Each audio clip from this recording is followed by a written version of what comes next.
Hello, y'all. Welcome so much. Thank you for joining us for the next 30 minutes on this lovely Friday with my special guest, Jay. Before we get started, you'll see to the right of your screen, there is chat.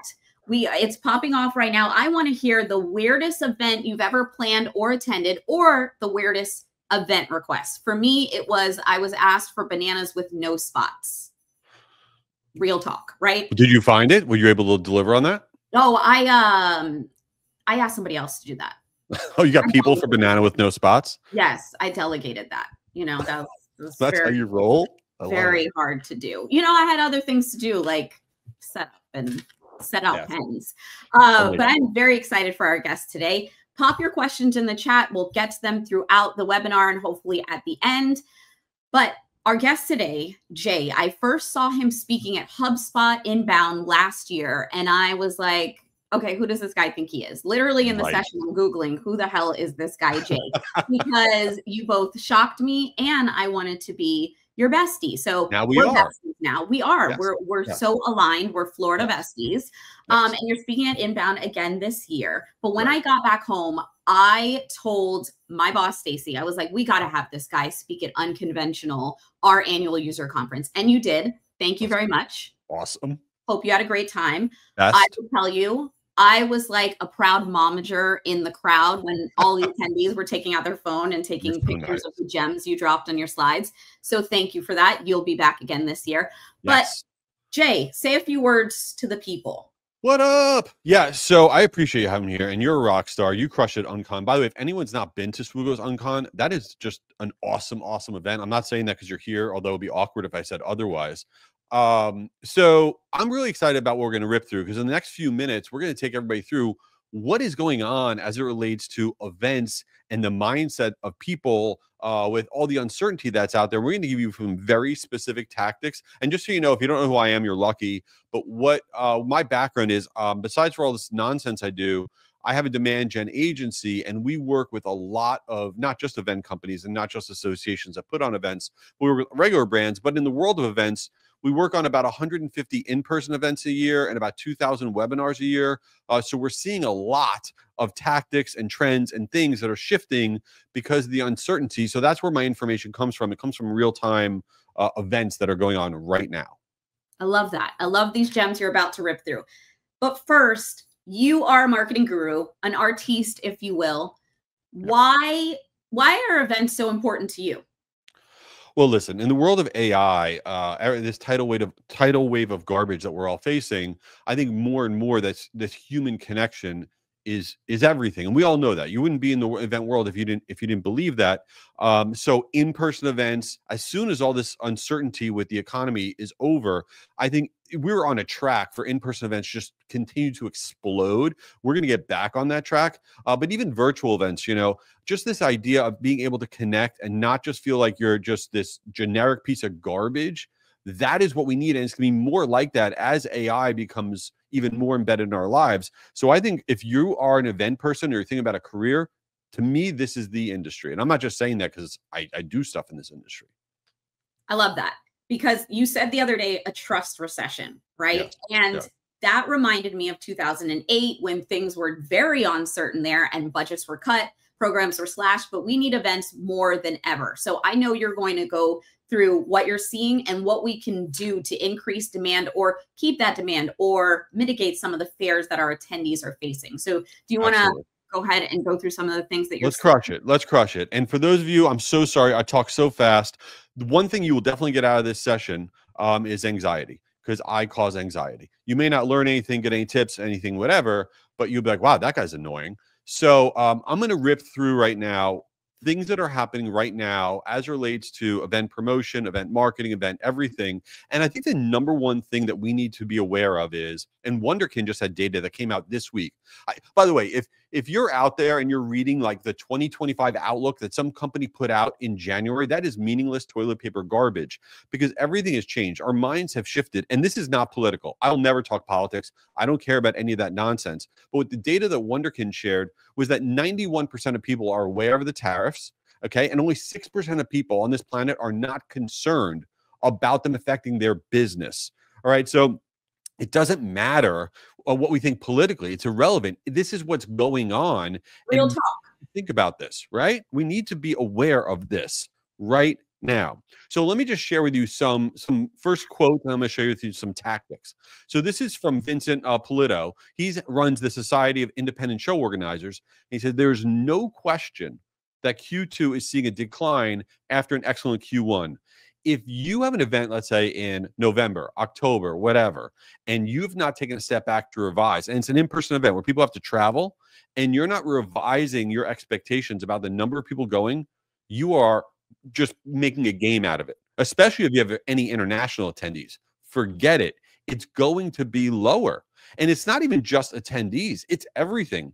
This is from the Las Vegas Expo, right? Tariffs imposed on trade show products have become increasingly complex, affecting nearly every critical material needed for production and custom fabrication. Everything related to your events is getting a little bit harder. Now, as it relates to marketing, this is the North Star in our brains that we need to think about. You may be out there saying, you know what?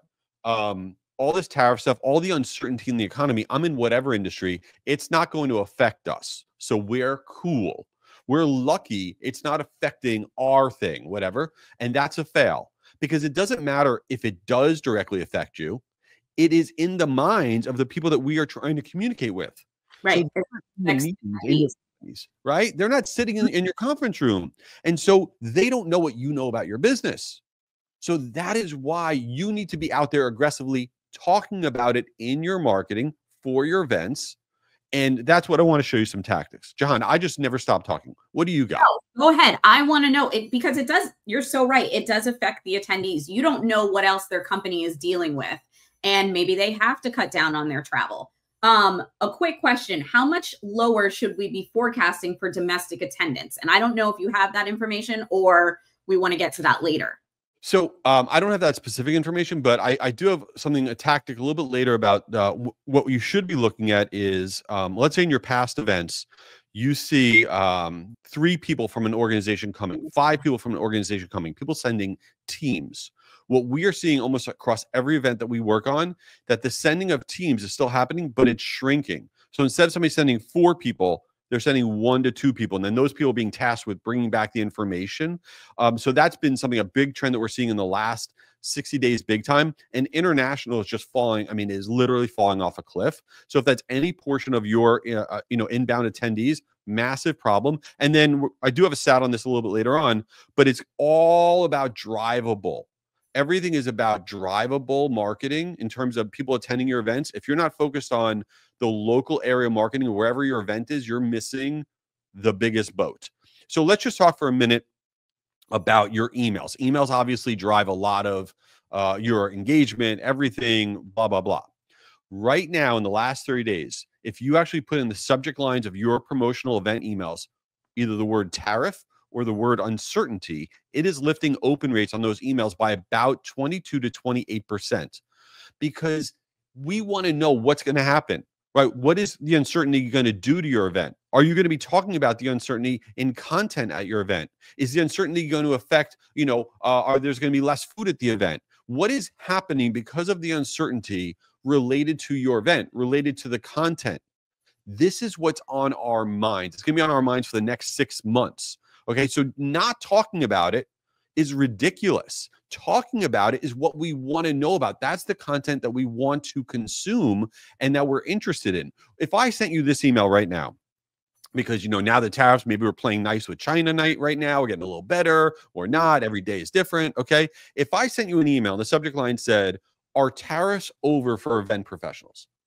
I think everybody here would open that. Jahan, would you open that? Of course. 100% open rate, right? And that's the same thing for whatever industry you're in. You want to be speaking to this because this is what's on our minds. And you always have to be in the mind of whoever you're marketing to. So this is pretty wild. A lot of the data that's coming out about marketing tactics in the event space right now, what we are learning, and this applies actually to every category, direct to consumer, general B2B, whatever. Everybody always talks about loyalty. Loyalty is everything. People are loyal to an association, to your brand, to a MarTech platform. They are loyal. But in uncertainty, in difficult economic times, Loyalty takes a back seat to pricing. It does. We see it.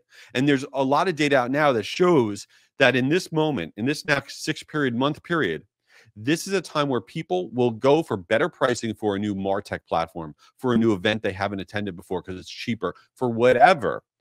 Pricing beats loyalty during uncertainty, which is why in the last 3 weeks, we are seeing specifically for conference promotional emails, subject lines starting with these phrases, rate deadline, member rates, locked rates, early saver, no fluctuations, things that are speaking to the fact that, hey, our pricing is not going up.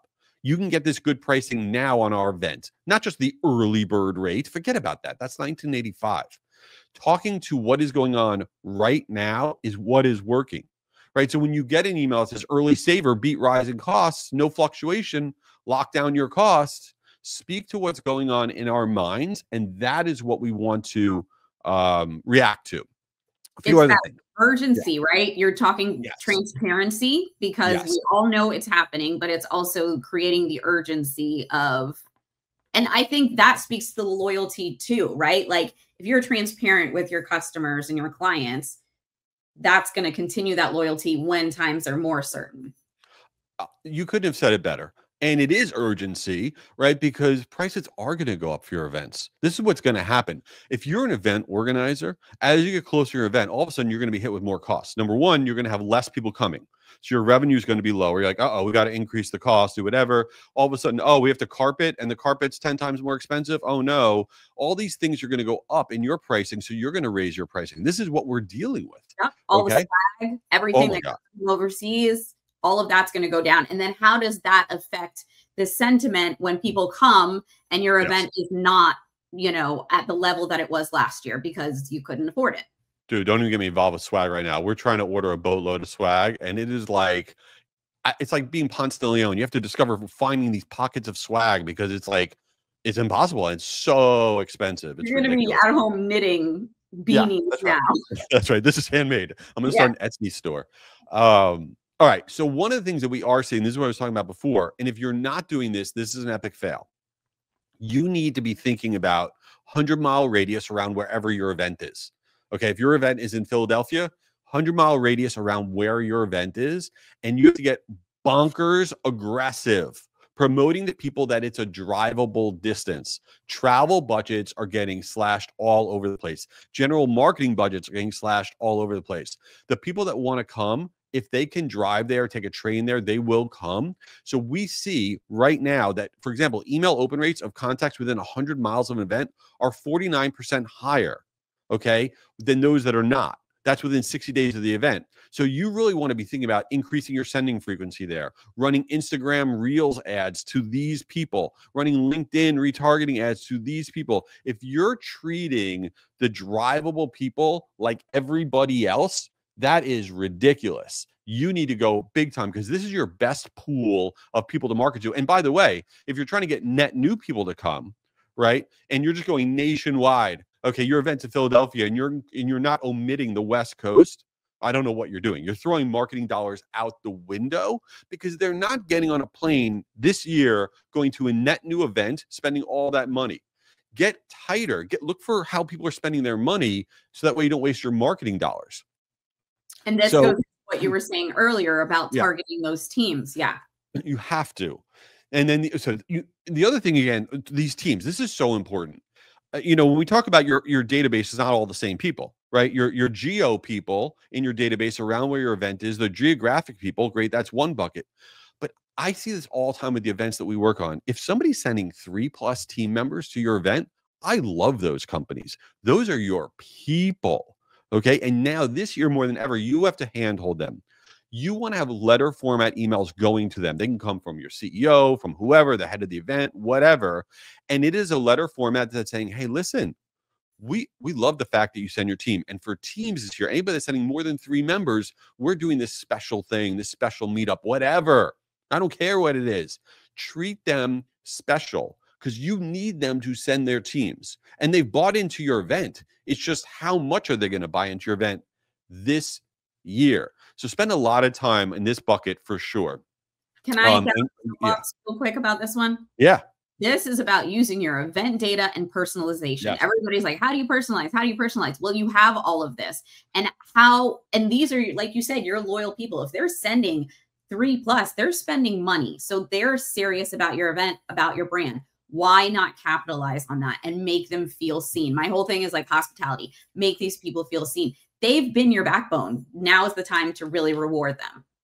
100%. And you have the opportunity for growth here. Say, listen, if you send 5 people, we're going to give you this discount, blah, blah, blah, whatever. You know, win the day. But just don't treat your whole database as if they're the same, because they're not. The other thing that we're seeing, one of the biggest trends, is weekend marketing. In terms of email specifically, weekend email sends are crushing it specifically, specifically to decision makers. Media Post came out with this stat that there's been a 23% surge in weekend web traffic from CEOs, CFOs, CIOs, CMOs, and VPs, which for a lot of people, those are the people you want coming to your events, right? The C-level, director level, and above, all of it. I don't know about you all. Jahan, do you read email on the weekend? I do. I do. I read emails all the time. Yeah, my phone is the only reason my phone is not here is because my boss would be like, "Why is your phone in here?" And here's the thing about email on the weekends, and everyone's like, "Well, that's not good. You need work-life balance." Great, I definitely do. I don't have one, but neither does anybody else. So sorry. But the reality of it is, on the weekends, we have the ability right now. We take more time.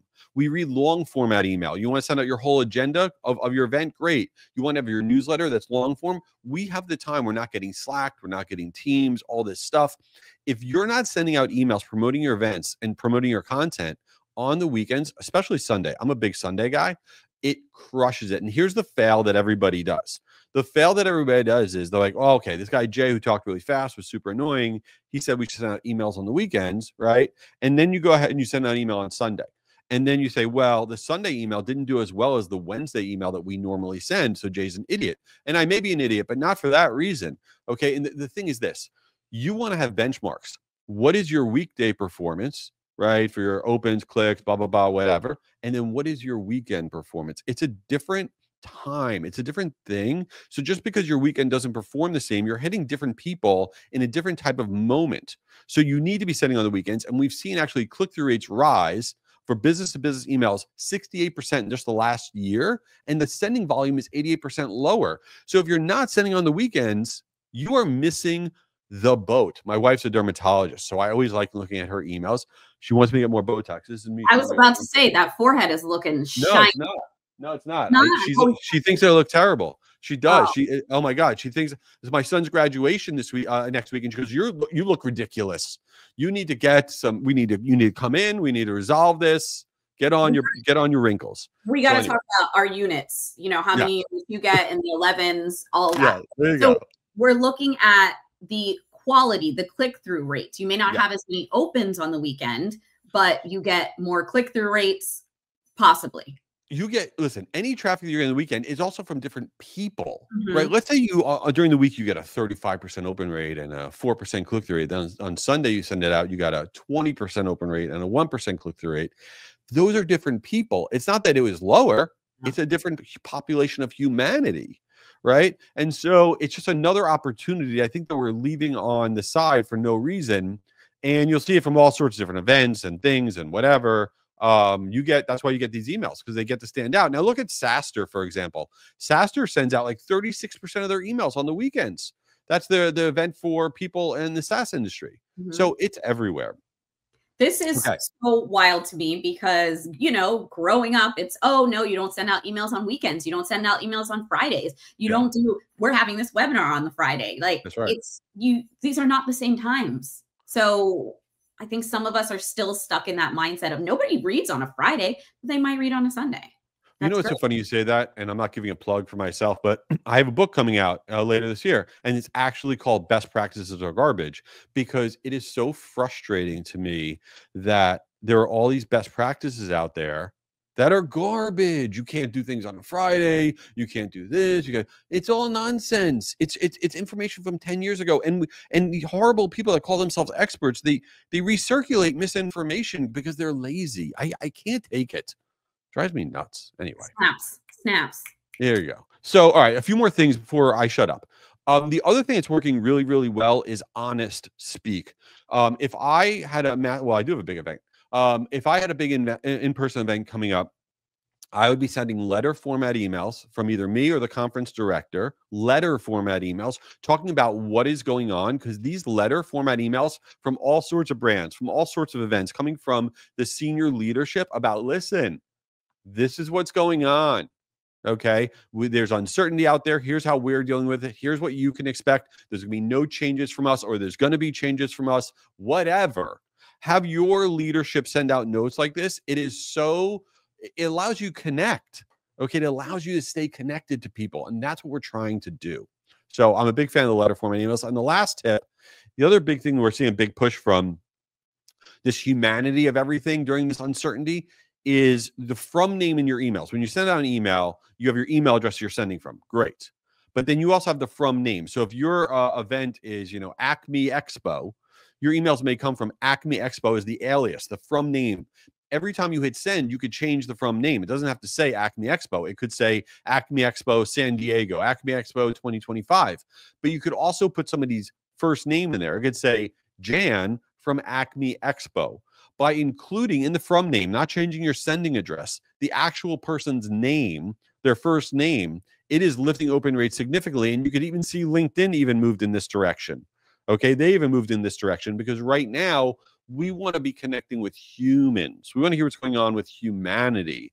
And so these are some of the tactics and trends that we're seeing. And then a few other things, and then we're going to talk about life. There is a big free virtual event coming up. My company puts it on. That's not important, but it's free and it's virtual. It is the world's largest event about events. If you put on in-person events, virtual events, consumer events, B2B events, small events, webinars, public speaking, expo halls, swag, Eventastic is coming up. It is free. It is virtual. We have over 10,000 people are going to be there. It's in a few weeks. And look who's speaking. Forget about the fact that Andy Cohen is speaking, because he does BravoCon. He's going to be there.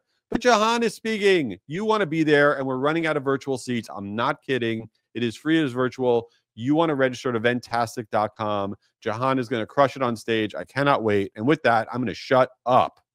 Thank you. I don't want you to shut up. The people don't want you to shut up. These were great tips. It's all about being unconventional. So now I have a question. Say your budgets are cut. People are traveling, like you said. How are we pivoting? Have you thought about that yet? How are you talking to your clients about that? And they're like, listen, we're just like, they cut our budget. I don't know what to do. It's a problem. And that's what everybody's navigating right now. I think there's the other biggest thing that's going to come out of this whole period for event people is negative signal. And that's my biggest fear for events, because what's happening in a lot of meeting rooms is, okay, how can we scale things down? Let's have less food. We'll have less of an experience, this, that, or whatever. And everyone's scaling down. When I talk about negative signal is you're then going to have people come. They're going to be like, well, this was trash. And then next year you're screwed. Mm-hmm. So I think you really, really need to stay very focused on whatever event you are going to put on. It's still going to be amazing. And you can't, regardless of budget, you have to get creative in ways to make something amazing, because that negative signal will last far longer than this uncertainty. Exactly. I totally agree. If I go and it sucks, then I'm not going to come back when your budget is back. But I think that also speaks to the regionality that you were talking about earlier and targeting people. Like, you can't do that big annual event. What if you did some micro events? Everybody's talking about micro events, and they work because driving distance, you're locked into that persona, and you might cut costs. You're definitely going to cut costs. Absolutely. I think rethinking events in general, like I'm a big fan of pop-up events. That's something that we want to be doing. You don't have to follow the mold, right? You could do different things, and we're in a period of different. That's what we're all looking for, is different. Right. Exactly. You need that in-person touch. Let's see some questions. You went through, do you have seasonality open rates? Yeah, and let's talk about in general benchmark information. So a lot of times people out there, I wonder what the benchmark is. What are open rates and click-through rates in my industry or whatever? And I get very I get grr about that type of information, because a lot of the industry averages that are put out are nonsense, because what is the brand? What is the offer? How do people feel about that? What's the database makeup? And so all I care about in marketing is always thinking of yourself like as a swimmer. What I mean by that is you want to benchmark yourself.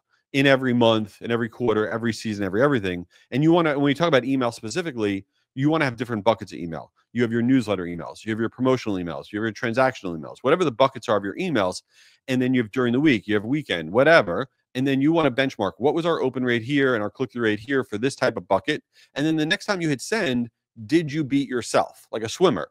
Because to me, the industry averages and the benchmarks and all that stuff are just, they're toilet paper. They're not worth anything. It's, are you beating yourself? And by the way, here's a hack about holiday period. I don't even know how that came up. Memorial Day is coming up though in a few days. You want the ultimate marketing hack? Here's what you do.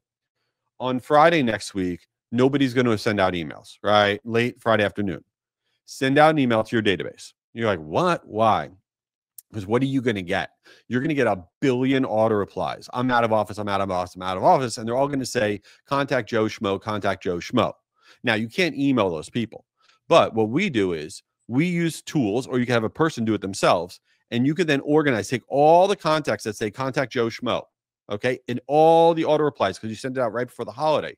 And you take that file, and now you use that for your remarketing and your retargeting on paid social, on Google, on wherever, because they're the exact right people that you want to be reaching. So right before a holiday is kind of like secret sauce to build up your retargeting file. That's great. I know I get, when we send out those emails and then I get all the out of offices, I'm guilty of deleting them. I'm like, yeah, stop, make it stop. Right. I want to do a little lightning round. So I'm going to say a word. Yeah. AI. Oh, that's not really a word, but you know, letters. Allen Iverson. Yes. Yes. Great 76ers. Is that what you meant? No. Oh. How do you see AI in events? What do you love about AI? What don't you love about AI? I love AI. I absolutely love AI, and I don't buy into the stuff AI is going to take your job nonsense, whatever. I'll tell you the biggest thing right now in AI, which I actually just talked about on my podcast today. So the biggest shift right now is something called AEO.